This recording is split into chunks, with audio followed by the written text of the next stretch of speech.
Assalamualaikum warahmatullahi wabarakatuh. Alhamdulillahi rabbil alamin. Wassalatu wassalamu ala asyrafil anbiya'i wal mursalin wa ala alihi wa sahbihi ajma'in. Subhanaka la ilma lana illa ma 'allamtana innaka antal alimul hakim. Wa la hawla wa la quwwata illa billahil aliyyil azim. Amma ba'd. Yang berusaha pengurusi majlis, pengurusi surau Ar-Rawdah, sahab kepimpinannya, ashabul fadilah, tutup imam, tutup guru, datuk-datuk, datuk-datuk muslimin, muslimat, hadirin, hadirat yang dirahmati Allah. Dalam sebuah riwayat yang dinyatakan oleh Ibnu Abi Syaibah dalam kitabnya Al-Musannaf, dan beberapa ulama hadis menyebut daripada seorang isteri Rasulullah sallallahu alaihi wasallam menyatakan adalah Rasulullah sallallahu alaihi wasallam setiap kali sembahyang subuh sebelum memberi salam, baginda membaca doa, Allahumma inna nas'aluka ilman nafi'an wa rizqan tayyiban wa amalan mutaqabbalan.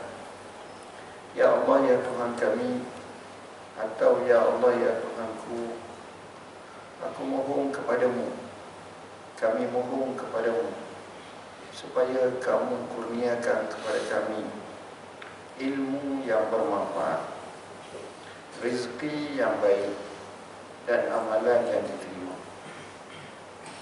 Bila melihat doa seperti ini pada mukaddimah dan awal pagi, maka di sana seolah-olah satu signal dan isyarat bahawa tiga perkara ini adalah tunggak utama dalam kehidupan kita. Kerana ilmu kalau tak memberi manfaat, kita rugi. Sebab itu Nabi SAW menyebut dalam sebuah hadis, Salullaha ilman nafi'ah. Kamu mohonlah kepada Allah supaya Allah kurniakan kepada kamu ilmu bermanfaat. Dan juga dalam riwayat yang banyak, Rasulullah SAW mengajar kita supaya berlindung daripada ilmu yang tidak memberi manfaat, dengan doa yang diajar untuk kita berlindung daripada 4 perkara. Allahumma inni a'udzubika min ilmin la yanfa' wa min qalbin la yakhsha wa min nafsin la tashba' wa min ainin la tadma' wa min da'watin la yustajabu laha. Setengah riwayat tak ada salah satunya, ditambah dengan wa min haula'il arba'. Ya Allah, ya Tuhanku, aku berlindung denganmu daripada ilmu yang tidak memberi manfaat, daripada jiwa yang tak pernah kenyang, daripada hati yang tak rasa khusyuk, daripada mata yang tak pernah keluar air mata kerana takutkan kamu, daripada doa yang tidak mustajab. Setengah riwayat dibuang satu, dimasuk dengan kalimah daripada perkara 4 yang kami sebutkan itu. Jadi nombor 1, minta doa kepada Allah supaya ilmu itu ialah ilmu yang memberi manfaat, ilmu yang menyebabkan kita dipahlakan oleh Allah, ilmu yang menyebabkan kemaslahatan kita dapat, ilmu yang menyebabkan kehidupan kita bahagia, tenang, abadi, ilmu yang menyebabkan jiwa kita terisi, ilmu yang tahu betul dan salah, begitulah seterusnya. Kedua, kita minta dengan Allah daripada hadis yang kita mula baca awal tadi, iaitu rezeki yang baik. Rezeki yang baik ini adalah penting, tuan-tuan. Kerana dalam Islam, dia bukan suruh kita minta rezeki. Sama juga orang soleh zaman dulu, dia bukan suruh kita minta anak. Kita tak dapat anak, minta anak, bukan. Tapi dia sangkutkan sifat anak itu dengan kesalehan, sebagaimana Allah ajar kepada Nabi Allah Ibrahim AS, Rabbi habli minas salihin. Ya Allah, berilah pada aku, kurniakanlah pada aku anak-anak yang saleh. Maka Allah salehkan anaknya Ismail alaihissalam. Begitu juga zuriatnya, antaranya Rasulullah sallallahu alaihi wasallam. Begitu juga cabangan daripada Sarah, anaknya Ishaq. Daripada Ishaq lahirnya Yaqub. Daripada Yaqub lahirnya Yusuf. Semuanya nabi-nabi. Sebab itu digelar Abul Anbiya, anak-anak yang saleh. Dia minta. Sama juga kita minta rezeki, bukan kita minta rezeki sahaja. Kan di sana ada halal, ada haram, ada okey, ada KO, ada yang tak baik, ada yang baik. Jadi yang dikehendaki rezeki yang baik. Nas Al-Quran Al-Karim menyebut kulu min tayyibati ma razaqnakum. Makalah daripada yang baik-baik yang kami kurniakan pada kamu. Jadi kesimpulannya, rezeki bukan kita nak, melainkan yang baik-baik. Kerana rezeki yang baik inilah yang menatijahkan kebaikan dalam hidup. Nabi nasihat kepada seorang sahabatnya bernama Sa'd bin Abi Waqqas dalam hadis yang masyhur, ya Sa'd, atib mat'amaka tustajab da'wat. Perelokkanlah makanan kamu, nescaya doa kamu dimustajabkan. Maknanya disyaratkan makbul dan mustajabnya doa dengan makanan yang baik. Sebab itu dalam hadis yang sahih yang lain, seorang lelaki berdebu kusut asal dalam keadaan perjalanan yang jauh, musafir, dalam keadaan sukar, mengangkat kedua belah tangannya, menyebut ya Rabbi, ya Rabbi. Syarat-syarat penerimaan doa itu sebahagian besar terwujud padanya. Dalam musafir, orang musafir doa tak ditolak. Dalam angkat tangan, Nabi SAW bersabda, Inna Allah hayyun karim, yastahi minal abdi iza rafa'a yadahu ayyardahu sifra. Allah tu maha pemadu dan maha mulia. Dia malu sangat kalau hamba tu angkat kedua belah tangan doa, dia nak pulangkan doa tu kosong, dia akan malam. Tetapi orang ni nak ditolak. Kenapa? Nabi SAW menyatakan, fa mata'amuhu haram, wa malbasuhu haram, wa mashrabuhu haram, wa malbasuhu haram, wa khudziya bil haram, fa anna yustajabu lah. Sedangkan makanannya daripada sumber yang haram, sedangkan minumannya daripada sumber yang haram, sedangkan pakaiannya daripada sumber yang haram, bahkan dia diberi makan daripada sumber yang haram. Macam mana doa nak mampu? Jadi dengan hadis yang kita baca tadi, kita kena pastikan supaya rezeki yang dapat, yang kita makan, yang kita milik, yang kita punya adalah 100% halal, 100% baik. Kerana itulah yang membezakan kita. Sebenarnya kadang-kadang kita tengok masalah makanan ni selamba biasa, tak ada masalah. Yang penting sedap, yang penting kita dapat. Sebenarnya dalam Islam tidak macam itu. Dan Islam pastikan daripada sumber yang halal. Kerana apa? Kerana Rasulullah SAW bersabda, kullu lahmin iza nabata min haram fannaru awla bih. Setiap makanan daging yang tumbuh daripada makanan yang haram, maka neraka lah lebih awla daripadanya. Kita mohon berlindung dengan Allah daripada terjebak perkara ini. Yang ketiga, Nabi ajar kepada kita doa supaya Allah terima wa amalan mutaqabbalan. Dengan sebab ilmu yang bermanfaat, yang membetulkan perjalanan kehidupan kita dalam semua aspek, termasuk ibadah, termasuk muamalah, munakahat, sehingga kehidupan fiqhul hayat kita sentiasa didasarkan dengan nas dan syariat Allah Subhanahu wa taala, maka itu melayakkan amalan kita diterima oleh Allah Subhanahu wa taala. Apatah lagi kita buat betul-betul mengikut apa yang Nabi ajar, bergabung dengan keikhlasan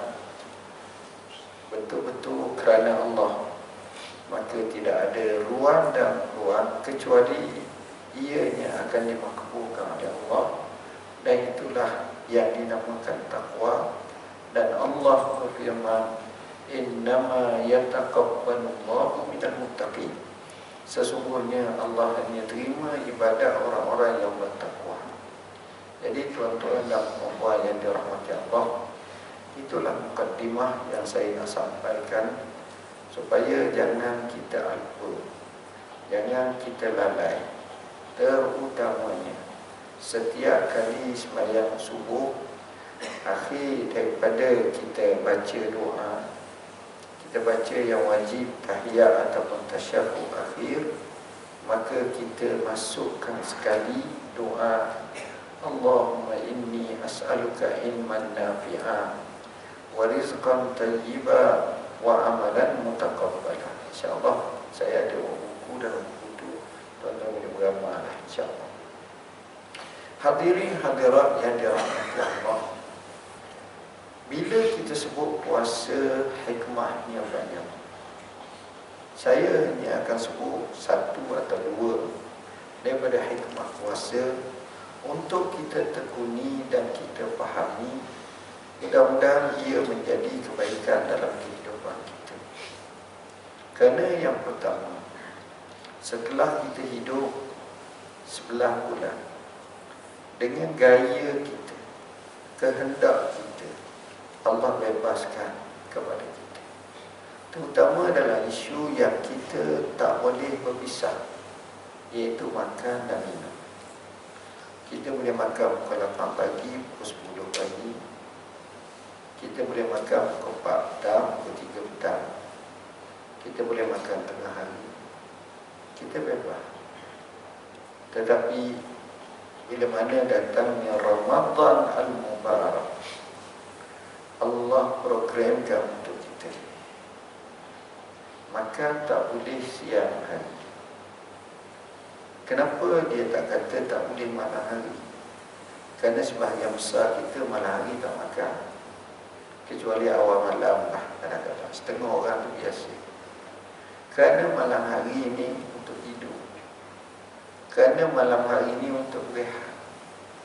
Jadi kalau puasa malam tak mencapai langsung lah, pukul 6.30 tu pakai makan kenyang semua sekali. Lepas tu semayang dengan ceramah ni, lepas tu tidur, lepas tu balik bagi esok makan pula. Macam biasa ni. Puasa tu dia alhamdulillah puasa. Untuk imam ataupun penceramah nak bagi ceramah, maka kita jadilah tu ceramah, kita makan sebelum maghrib ya, sebab kalau maghrib kena puasa. Ya tak ada apa. Kedua, bila puasa siang hari, maka di situ kita terbeza dengan hayawan. Lembu, kerbau, kambing, itik, ayam, itu jenis makan siang. Kecuali ayam lagi nak suruh besar cepat, dia tak lampu dia makan. Tapi ghalibnya kalau kita kira yang lain, secara normalnya makan siang. Oleh kerana tabiat seperti itu sama hayawan, maka ditukar. Saya ni berbeza dengan lembu sebab saya tak makan siang, saya puasa. Tak sama dengan ayam, saya tak makan siang, saya puasa. Dan puasa ini kita faham, maka di siang hari kita hidup, kita segar, kita boleh berjalan, pergi mari. Kalau kita tengok juadah tu, memang siang hari besarnya. Setiap hari kita tengok. Ini kita kata adab manusia yang Allah jadikan. Contohnya buruk Melayu tengah hari nak makan nasi. Bila kita pergi ke restoran saja banyak lauk, itu pun pecah liur kita. Bayangkan, kita tengok kita tak boleh makan. Satu cabaran kat kita yang telah menyanggahi fitrah manusia yang makan pagi, petang, siang, malam makan. Tiba-tiba jangan makan, cuma ditempuhkan dengan waktu yang tertentu. Hasil daripada itu, inilah tarbiyah kita, tujuannya cukup besar. Seorang ahli tasawuf ditanya, kenapa Allah taklifkan kita puasa? Maka ahli tasawuf dijawab, liyuji al-ghani, untuk melaparkan orang kaya. Tuan-tuan, orang kaya tidak ada istilah lapar. Orang kaya tak ada istilah lapar. Orang kaya istilahnya, dia bukan kenyang. Dia makan bukan untuk kenyang, tapi dia makan untuk berlazat-lazatan. Sebab itu budaya makan orang kaya lain daripada kita. Dia duduk di hotel, bayar RM400, RM500. Kopi secawan je. Kadang-kadang kopi tu sama, kopi kapal api, kopi janda, kopi jantan, kopi kalau kita order. Bayarlah RM2, RM2 satu. Tapi dia RM1.5. Sebab dia kira nak berlazat-lazatan. Ini keadaan ni. Masalah lapar tak ada terus dalam kaum hidup. Dan kadang-kadang orang yang Allah beri kepadanya kelebihan, sehingga dia tak kenal arti lapar. Tak kenal arti lapar. Siapa di kalangan kita yang ada dalam majlis saya ni pernah lapar? Ustaz, maksud lapar yang Ustaz nak tu macam mana? Lapar ni ibarat 3 hari tak makan. Ada? Kita bukan 3 hari tak makan, 3 kali makan sehari. Saya kisahkan satu kisah yang benar. Berlaku seorang tokoh pendakwah terkemuka dunia. Kalau saya sebut nama, tuan-tuan tak kenal dia. Tapi dia orang yang amat saleh. Namanya Dr. Abdul Rahman Humaim As-Sumain. Saya terjemah biografi itu, kisahnya. Orang ini orang Kuwait. Dia doktor perubatan, tapi dia menjadi medan dakwah dia di Afrika. Banyak di tempat Afrika dia pergi, dia sebarkan dakwah. Dakwah semua berjalan atas Allah. Hasil daripada dakwah dia, dia telah mengislamkan lebih daripada 11 juta manusia. Bukan kecil, tuan-tuan, banyak. Dia tanggung lebih kurang 500,000 anak yatim. Dia bina 5 hospital besar. Masjid dia bina tak banyak, lebih kurang dalam 5,700 buah masjid. Dia wakafkan hidup dia untuk Islam. Dia luar biasa. Saya tanya Duta Kuwait yang datang ke pejabat saya zaman masa saya. Saya kata orang ni macam mana hebat dia. Dia kata kalau kapet tengok warna biru macam ni, dia kata kapet ni warna hijau. Orang percaya. Kuatnya hujung. Hebat. Saya tak nak cerita kisah dia panjang, bukan sebab hari ini bukan nak ceramah hadiah. Saya nak ambil satu kenyataan. Jenis lampau semua yang kita tak pernah rasa. Nak cuba dah ayah letih. Dia kata dia pergi sebuah rumah. Rumah dulu bukan rumah dia. Dia Amerika. Dia zaman krisis. Lama. Bukan lama, tahun 80-an atau 90-an gitu ya. Sampai tu dia bawa lah sekampik gandum ke apa makanan bagi ketua rumah. Keluar seorang perempuan, tengok makanan, syukur alhamdulillah. Tanya berapa hari tak makan. Perempuan ni jawab, saya dah 3 hari tak makan. 3 hari tak makan.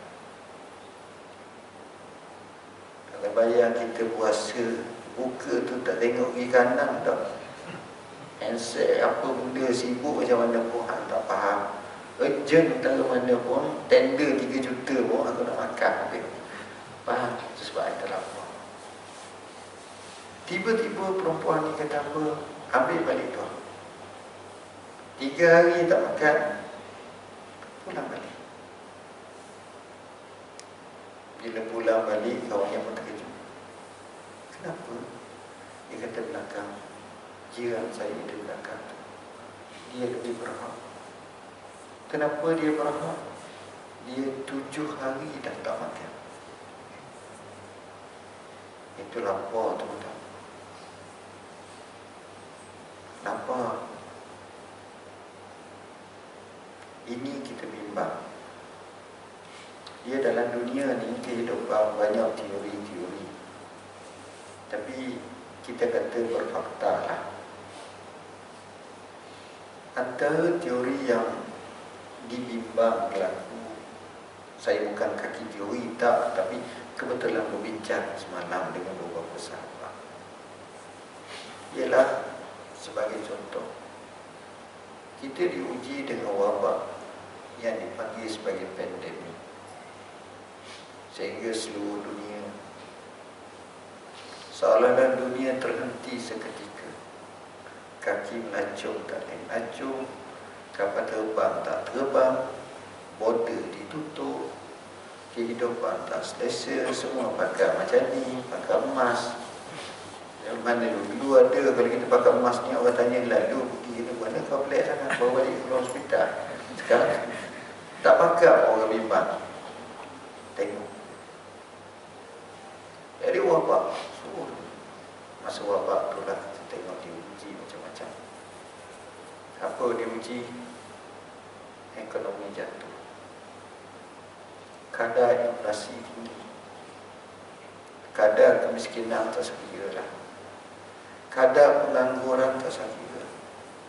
Suasana cukup mencabar. Ini pendapatan kasar negara turun. Banyak keadaan terhenti. Bila terhenti, makan no, minum no, hidup no, jalan no. Dia itu tak boleh sebab manusia. Dia bukan robot. Kedua, selepas habis fasa seperti ini, timbul pula fasa perang. Perang skala besar. Bila negara besar perang, ini bahaya besar.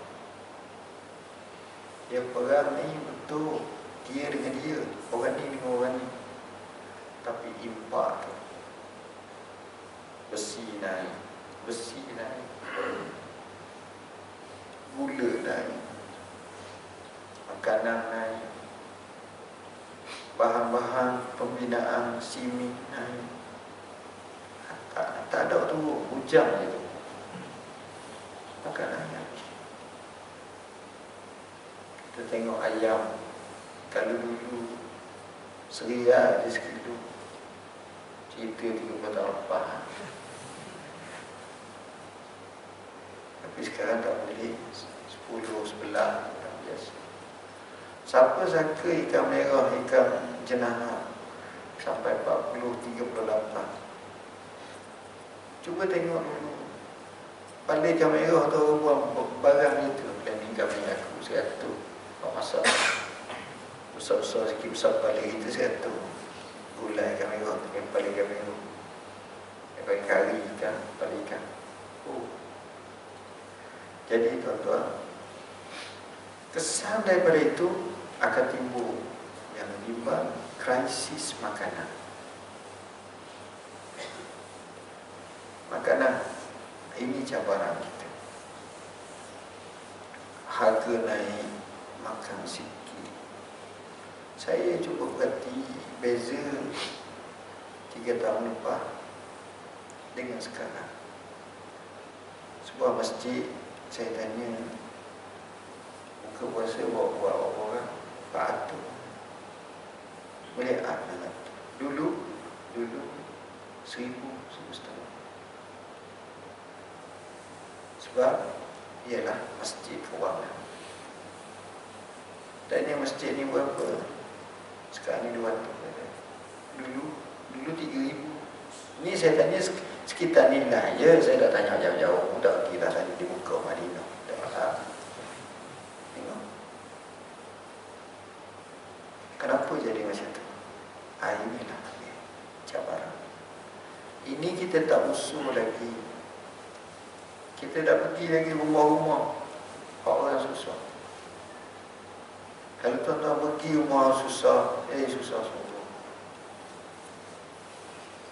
Yang berhutang kita tak cakap lagi.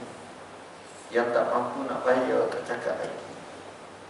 Suasana macam ini seolah-olah sesuatu yang perlu kita kena fikir. Yang kita kena tengok balik macam mana sistem yang kita tak cakap untuk nak ubah Malaysia itu besar atau dunia. Tapi kita cakap bermula diri kita, keluarga kita, kampung kita. Apa sistem yang paling sesuai untuk kita settle? Ini pun kita tengok. Kerana krisis air, krisis makanan ini, dia boleh membawa kepada banyak kecurian tinggi, rasa tak puas hati.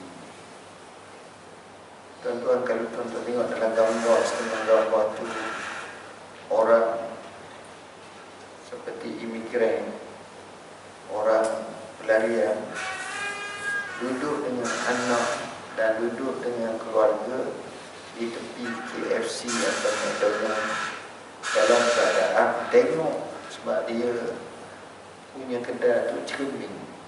Waktu satu keluarga makan mewah, gini ambil gini, orang tengok ayo jatuh je apa. Tuan-tuan, berlaku tak? Berlaku. Krisis-krisis seperti ini kita tengok cukup-cukup bahaya. Sebab itu bila dia ajar kepada kita diuji Al-Quran supaya orang kaya ni lapar.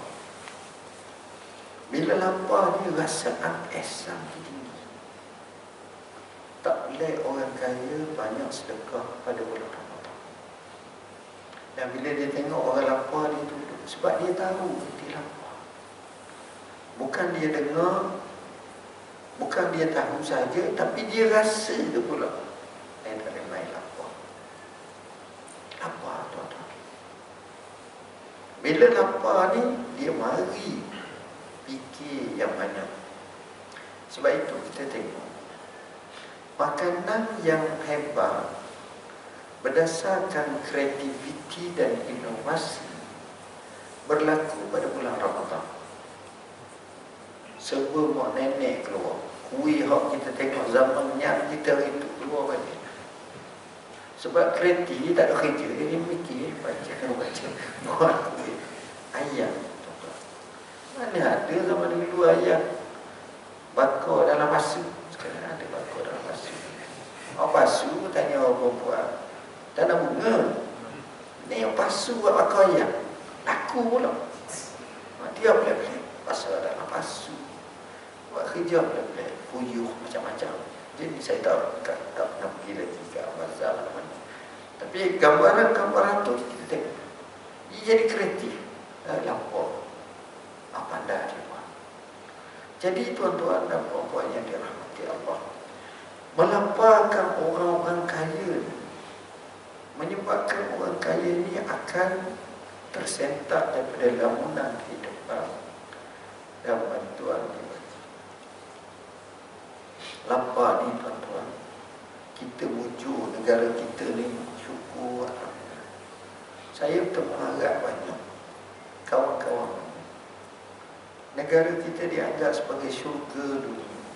Allah Ustaz, janganlah melampau sangat, jangan doa sangat. Istilah syurga dunia ni mana mewah sangat. Saya pergi, ni cerita 10 tahun, pergi ke kamp pelarian Zaatari, sempadan border antara Syria dengan Jordan, di Jordan. Air segelas sebotol tu berebut. Apa? Kumpulan kami bawa daging kurban. Saya tak faham. Orang tukar iring tu bawa kayu panjang. Saya mikir kenapa dia bawa kayu panjang. Sebab dia bimbang kuku Dek kerana lapar, pakai 1000, pakai 1000. Jadi bila tengok kayu banyak ni, dia jadi reti. Isinya ikut sesuatu. Bila kita bagi daging tu 1 kilo je seorang, dia terima tu, kita tengok air mata tu berair. Jazakumullahu khairan jazaa. Suka yang amat. Tuan-tuan, ini kita kata haqqa dan lapar. Tuan-tuan jangan anggap mereka ni macam kita. Orang pelarian ni tuan-tuan lebih teruk daripada kita balik rumah kita terbakar tinggal 11 minyak. Berat lah gitu tu memang Allah kata Ustaz kena sangat betul yang tu. Dia di situ bukan 3 hari, kadang-kadang sampai 5 tahun bergantung situ dengan sistem yang tidak kondusif dengan Allah. Bukan cantik tuan-tuan, teruk dengan keadaan terdedah dengan pakaian, kadang-kadang baju tak ditukar lama sampai ni mandi pula 3-4 hari sekali, lepas tu jatuh pula air. Macam mana kita nak hidup? Kita boleh sehari pun tak tahan. Kenapa? Sebab itu masalah ni Islam ambil berat betul-betul. Dalam Quran terlalu banyak menggesa kita jauh makanan. Allah sebut dalam surah Al-Insan, wa yut'imuna at-ta'ama 'ala hubbihi miskinan wa yatiman wa asira innama nut'imukum liwajhillah la nuridu minkum jazaa'an wala syukura inna nakhafu min rabbina yawman 'abusan qamtarira. Mereka itu beri makan daripada apa yang mereka sukai kepada orang miskin, kepada anak yatim, kepada tawanan perang. Dan mereka ini berkata, kami beri makan kepada kamu semata-mata kerana Allah. Kami tidak mengharapkan kepada kamu sebarang ucapan balas, ucapan terima kasih atau balasan. Sesungguhnya apa yang kami lakukan adalah kerana kami takut kepada Allah pada hari segala muka masa juga, hari kiamat kelak. Dia beri makan. Allah sebut dalam Al-Quran yang Karim, satu golongan namanya pendusta agama. Ara'aital ladzi yukadzibu bid-din. Kenal tak? Mu tahu tak? Mu tengok tak siapa yang mendustakan agama? Salah satunya wala yahuddu ala ta'amil miskin. Dia tidak menggesa, bahkan dia menghalang daripada beri makan orang miskin. Tengok. Bulan puasa dalam hadis yang masyhur Nabi ajar kepada kita, termasuk riwayat At-Tirmizi dan lain lagi. Rasulullah sallallahu alaihi wasallam bersabda, "Man fattara sha'iman falahu ajruhu min ghairi an yanqusa ajru sahibihi syai'an." Siapa yang beri buka puasa orang yang berpuasa, di mana dia dapat pahala orang berpuasa itu dengan pahala dia tak luar sedikit. Artinya situasi sama-sama menang. Kenapa? Kerana dia nak menggalakkan supaya beri makan. Bila beri makan, kita akan rasa tempat itu adalah tempat yang baik. Tidak sewajarnya di kampung kita. Ini kita kena minta ampun dengan Tuhan. Di taman kita, kita makan sedap. Tiap hari ada puyuh boleh, ada ikan bakar, macam-macam sedap. Tapi jiran kita kelaparan, jiran kita dalam keadaan tak ada apa-apa, susah. Ada jiran yang baik, dia pemalu, nak dedahkan apa yang berlaku di rumah dia. Nak beli 1 kilo beras pun payah. Kita tak tahu, tapi ada. Bila golongan-golongan seperti ini, kita duk nampak macam tu, tapi hati dia bengkak. Dia kata, orang ni nampak baik saja, dia warung makan jumpa semua, jaga panjang, serban, banyak. Dah lah ni, tapi pakai, Pak gini-gini, tapi tak faham hak kejiranan. Yang tu kita cakap, tuan-tuan. Dia tak cakap. Tapi bayangkan kalau surau kena pasti tutup. Kemudian surau over. Apa dia sedang gini, buat 3 pasal. Pasal pertama lagi ni, pasal kedua ni, pasal ketiga ni. Contoh kalau tak ramah, kalau tak ramah sekaligus je, kalau ramah sangat. Ada yang boleh. Kami seko yang makro, seko. Bayangkan keluarga tu ada 8 anak. Laki bini 10. Makan dengan nasi, telur. Tiba-tiba pukul 6:30 petang, AJK Suara Raudah ni dia tahu. Ni pihak orang kampung, pihak taman yang tahu kepada tuan, kepada semoga dapat makan.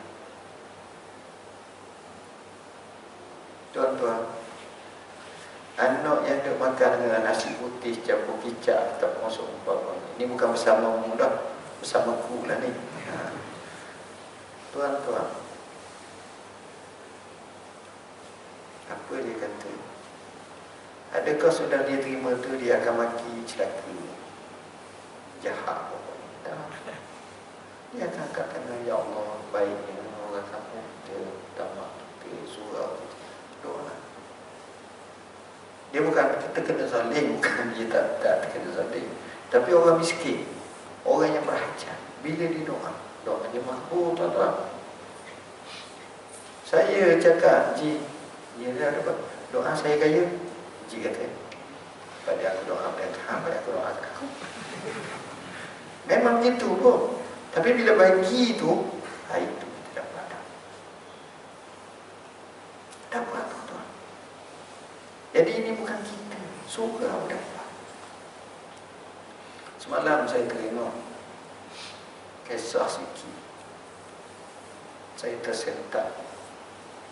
Kisah seorang sultan yang baik, walaupun dia diuji dengan berbagai ujian yang amat besar. Sultan Abdul Hamid, sultan bagi Khalifah Utsmaniyah antara yang terakhir. Allah bagi dia mauqif, semangat.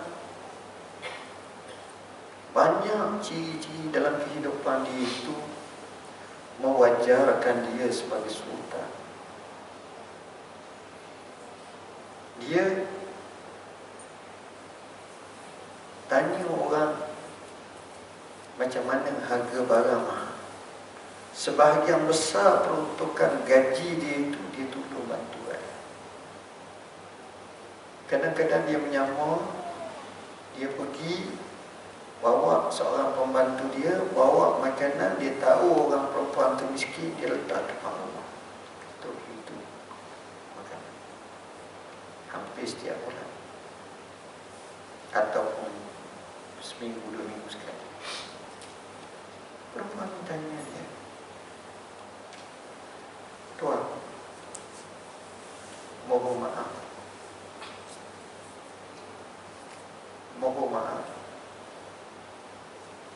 Tuan ni siapa? Alangkah baiknya kalau saya kenal nama Tuan. Sultan Hamid tunduk dan berkata, saya berpendapat biarlah kita macam ni, tak kenal lagi baik. Tak apalah Tuan. Wanita yang miskin memiliki banyak,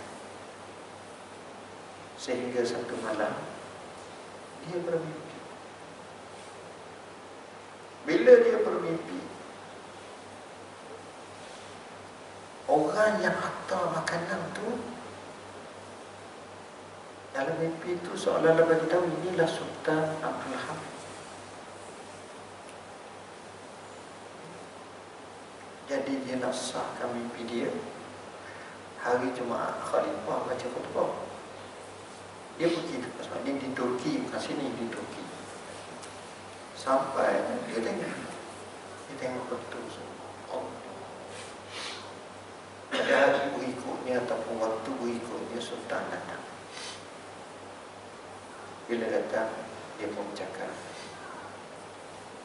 Dia kata, wahai Sultan, terkejut Sultan. Saya kenal kamu melalui mimpi. Sebab itu dalam kata-kata Sultan Abdul Hamid, aku buat benda secara tak sembunyi pun. Akan datang Allah akan zahirkan juga. Sekalipun orang Turki menolakku, orang Turki menolak aku, tapi akan ada orang luar daripada Turki akan mengesahkan kisah sebenar. Akan terdedah. Dan dia akan mengambil doa. Cerita seperti ini kalau kita baca sejarah Sayyidina Umar, banyak. Kalau kita baca sejarah-sejarah yang orang hebat ini biasa, tuan-tuan. Kisah-kisah yang kita tak sangka mereka ni sampai tahap tu. Jadi Liu Jie Al-Ghani untuk melaporkan orang kaya kesan Musa. Dia akan tengok. Kita dalam keadaan ketidakseimbangan berlaku.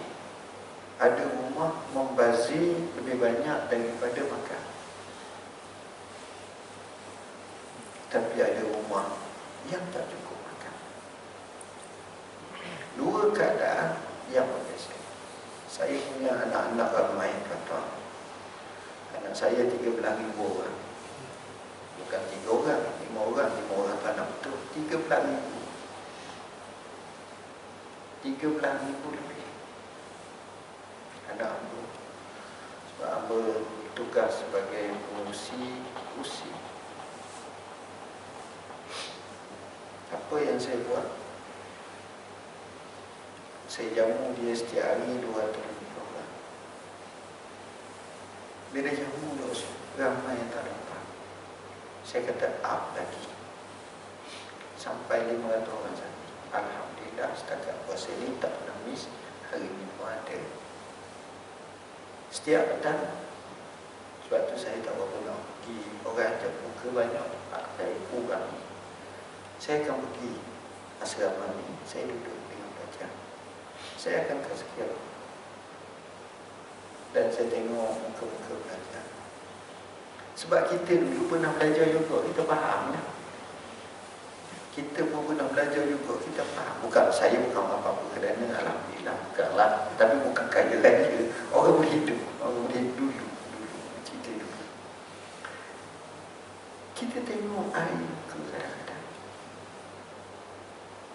Ada yang susah. B40 banyak. Ramai. Kita tengok. Ni anak-anak kita. Ini permata-permata kita. Saya tengok.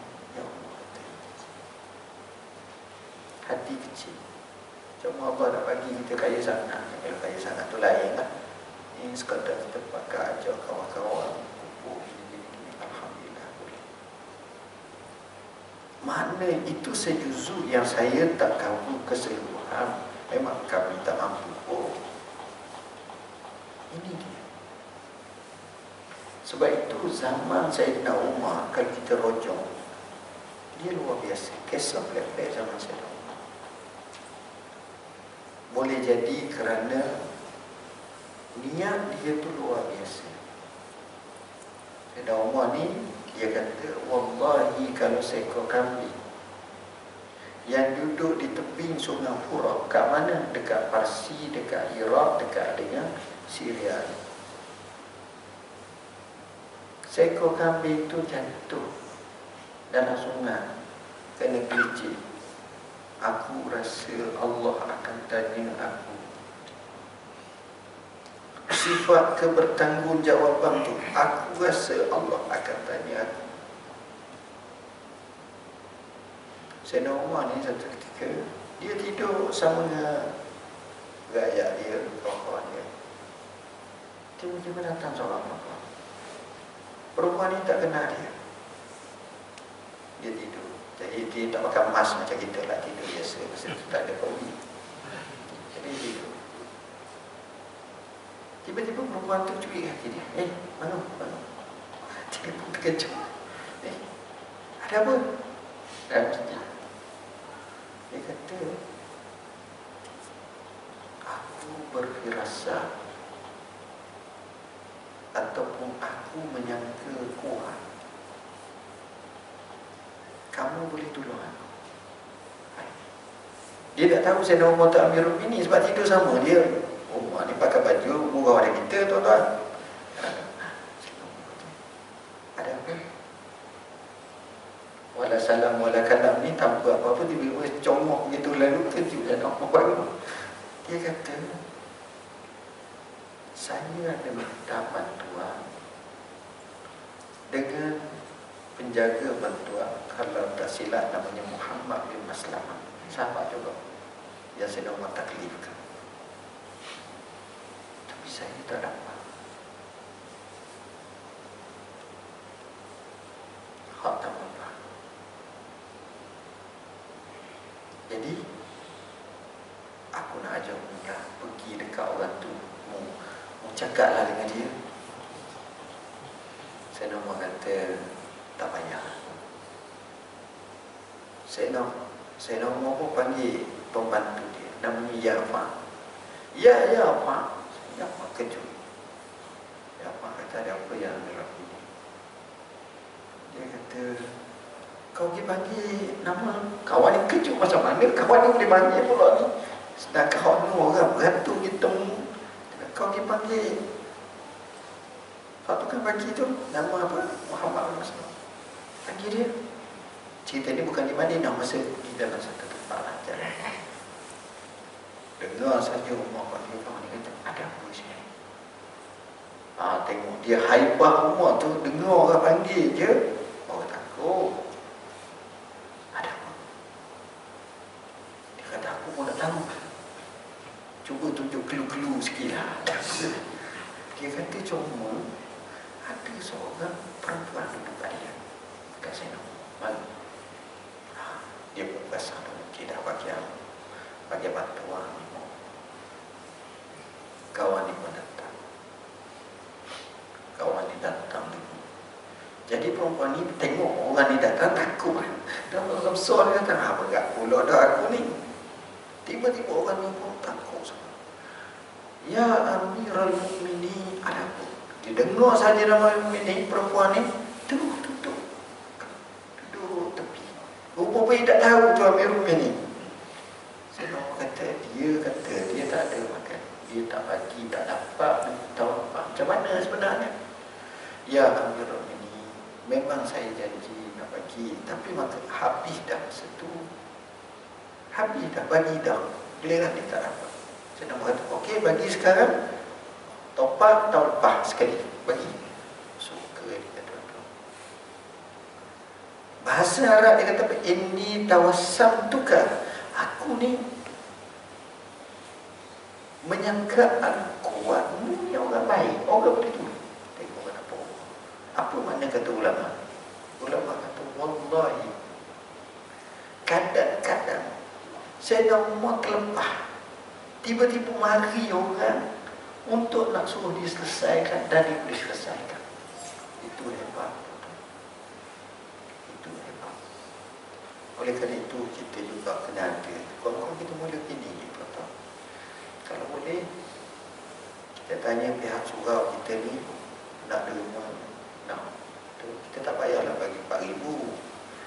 Bagi dengar ceramah ni bagi 4,000 dah dekat. Bagi 4 orang. Dia kata kita jamu orang dalam 100 orang sehari. Jadi okeylah saya bagi 4 orang lagi ni, dalam saya belum ini. Kita bagi 40 riyal. Minggu depan bagi pula ada rezeki lebih 50 riyal. Jadi ini juga saham akhirat kita. Dan kita harap kita dipahlakan oleh Allah Subhanahu wa taala. Tuan-tuan dan puan-puan yang dirahmati Allah, itu satu hikmah kenapa Allah taklifkan kita puasa. diuji apa ni untuk melaporkan orang yang berpuasa.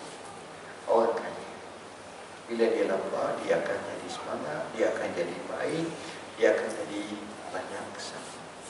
Saya sebenarnya nak cakap lama, tapi sama-sama tak boleh makan, tak boleh minum lagi. Jadi saya rasa sekadar tu dah dulu cukuplah 1 jam dah saya cakap mau slow 1 jam, walaupun saya tak tahu tajuk apa je mau ini. Saya bakal cakap je, saya minta maaf lah. Bersama saya ada buku banyak, Ramadan Al-Mubarak. Buku ni saya jawab isu-isu semasa. Apa hukum letak air muar dalam mata, apa hukum cabut gigi bulan puasa, apa hukum buat swab test bulan puasa, apa hukum kita puasi siang hari kita tolak kita punya, selepas kita kotak hajat tu ke dalam batal tak puasa. Macam-macam lah hukum makan buat puasa batal. Tip hafazan Quran, macam mana nak hafal Quran, nak baca Quran. Dalam ni saya sebut macam Imam Ghazali, Imam Syafi'i boleh khatam Quran 2 kali sehari bulan Ramadan. Ini hebat, kita tak mampu tuan-tuan. Bukan 2 kali sehari, 2 tahun sekali bayar. Inilah dia punya orat buat biasa. Masa Peliharalah satu buku yang bagi saya cukup terbaik, iaitu kita cuba ubah bulan Ramadan ni. Sebab tu saya nak cakap bulan masa kena bagi semula lah tahun depan, bulan Ramadan tahun depan, insyaAllah. Bulan Ramadan, masa time management dan quality time. Macam mana orang berjaya, macam mana orang-orang yang hebat, mesti dijaga masa betul-betul. Ma'rifah Rasulullah kita nak kenal. Bulan Ramadan ni kalau boleh kita kenal sifat Nabi dengan baik, buat bacaan. Nota untuk anakku, macam mana kita juga nak nasihat anak payah bagi suruh baca dan seumpamanya. Dajjal sebagai contoh. Ini orang dah bincang pada Dajjal Ibn akhir zaman, kita terangkan hakikat sebenar dengan nas-nasnya. Solat raya, walaupun puasa dah habis lagi, nak tahu macam mana adab hari raya dan seumpamanya. Yang saya sebut tadi, doa inilah doaku yang boleh kita ambil banyak doa-doa yang kita boleh beramal bulan puasa, kerana doa orang puasa insya-Allah diterima oleh Allah.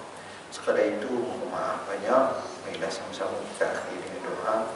Bismillahirrahmanirrahim. Asbahna ala fitratil Islam wa kalimatil ikhlas wa ala dini nabiyina Muhammadin sallallahu alaihi wasallam wa ala millati abina Ibrahim hanifan muslima wa ma kana minal musyrikin.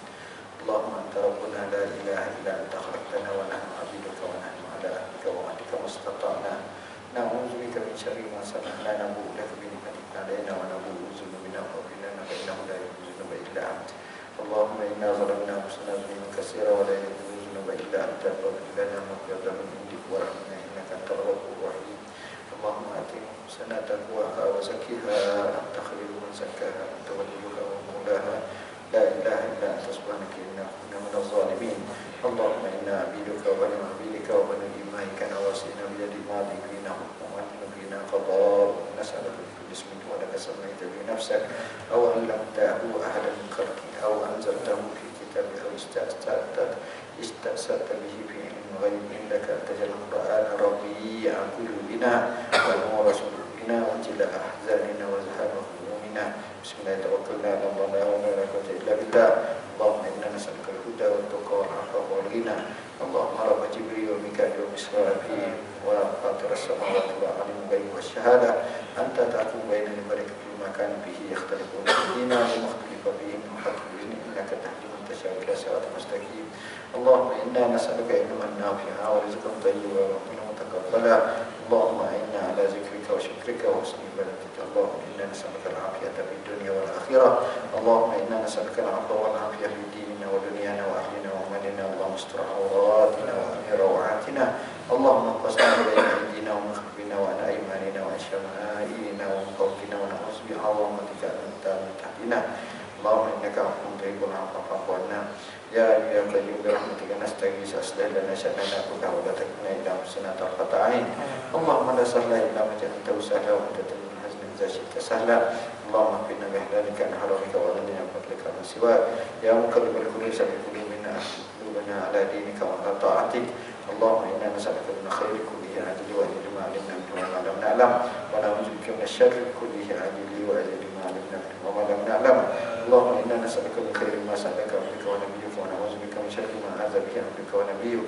اللهم إنا نسألك الجنة وما قرب إليها من قول أو عمل، ونعوذ بك من النار وما قرب إليها من قول أو عمل، ونسألك أن تجعل كل قضاء قضيته لنا خيرا. اللهم زدنا ولا تنقصنا، وأكرمنا ولا تهنا، وأعطنا ولا تحرمنا، وأسنا ولا تسع علينا، ورحمنا وارضعنا. اللهم ألهمنا رشدنا وأعيذنا من شر أنفسنا. اللهم اجعل خير أعمالنا أواخرها، وخير أعمالنا خواتمها، واجعل خير أيامنا يوم نلقاك. اللهم أحسن عاقبتنا من الأمور كلها، وأجرنا من خزي الدنيا وعذاب الآخرة. بسم الله الذي لا يضر مع اسمه شيء في الأرض ولا في السماء والسميع العليم. اللهم إنا نعوذ بك من عذاب القبر ومن عذاب النار ومن المحيا والممات ومن المسيح الدجال. نعوذ بكلمات الله التامة من شر ما خلق. اللهم إنا نعوذ بك من علم لا ينفع ومن لا يخشى من نفس لا تشبع دعوتك ولا اشتباه لها. اللهم إنا نعوذ بك من البرص والبدن والجزع ومن سيء الأسقام. اللهم جنبنا من منكرات الأخلاق والأهواء والأسواق والألواء. اللهم إنا نعوذ بك من جهد البلاء ودفع الشقاء وسوء القضاء وشماتة الأعداء. اللهم إنا نعوذ بك من زوال الملك وتحول عافية المجاهد من منك وجميع سخطك. اللهم إنا نسألك من فضلك ورحمتك فإنه لا يملكها إلا أنت. اللهم إنا نعوذ بك من الهم والحزن، ونعوذ بك من العجز والكسل، ونعوذ بك من الجن والبخل، ونعوذ بك من الدين والرجاء. ربنا اغفر علينا صبرا وثبت أقدامنا وانصرنا على القوم الكافرين. ربي أوزعني أن أشكر نعمتك التي أنعمت علي وعلى والدي وأن أعمل صالحا ترضاه، وأدخلني برحمتك في عبادك الصالحين، وأدخلنا برحمتك في عبادك الصالحين. ربنا لا تزغ قلوبنا بعد إذ هديتنا وهب لنا من لدنك رحمة إنك أنت الوهاب. ربنا آتنا من لدنك رحمة وهيئ لنا من أمرنا رشدا. ربنا اغفر لنا وإخواننا الذين سبقونا بالإيمان ولا تجعل في قلوبنا الذين آمنوا ربنا إنك رؤوف رحيم. ربنا هب لنا من أزواجنا وذرياتنا قرة أعين واجعلنا للمتقين إماما. ربنا آتنا في الدنيا حسنة وفي الآخرة حسنة وقنا عذاب النار، وادخلنا الجنة مع الأبرار يا عزيز يا رب العالمين. سبحان ربك رب العزة عما يصفون وسلام على المرسلين والحمد لله. تقبل الله منا ومنكم. Terima kasih semua. Jazakallah khairan besar Datuk. Mengulas sedikit apa yang Datuk sampaikan tadi. Alhamdulillah Surah Ar-Raudah telah mengumpulkan dana untuk majlis berbuka puasa, dan Surah Ar-Raudah setiap hari ada menyediakan 80 bungkusan makanan. Surah masih menjemput jemaah-jemaah yang berkelapangan untuk bersama-sama beriftar di surau pada setiap hari, dan juga menyentuh tentang saranan Datuk tentang memberi bantuan makanan kepada jiran-jiran yang memerlukan. Sebenarnya surau bersama persatuan kita memang ada menyediakan bajet untuk golongan-golongan sasar. Cuma macam saya pun dengan persatuan dan surau dah hampir 10 tahun, antara masalah besar yang kita hadapi adalah untuk mengenal pasti golongan sasar tersebut, kerana golongan sasar biasanya mungkin rasa agak malu untuk tampil ke hadapan. Jadi kalau ada jiran-jiran yang tahu golongan-golongan sasar yang memerlukan bantuan, boleh berhubung dengan Persatuan Penduduk, kerana Persatuan Penduduk tengah membangunkan database untuk golongan-golongan sasar untuk kita bantu. Jadi sekian saja saya rasa. Kita akhiri majlis kita dengan tasbih Jafar dan surah Al-Fatihah.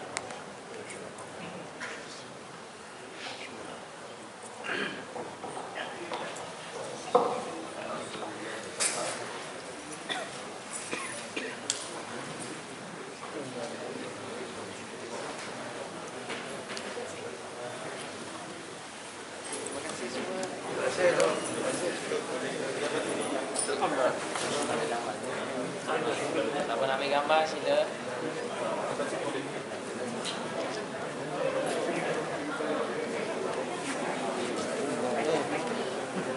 Siapa nak ambil gambar dengan Datuk?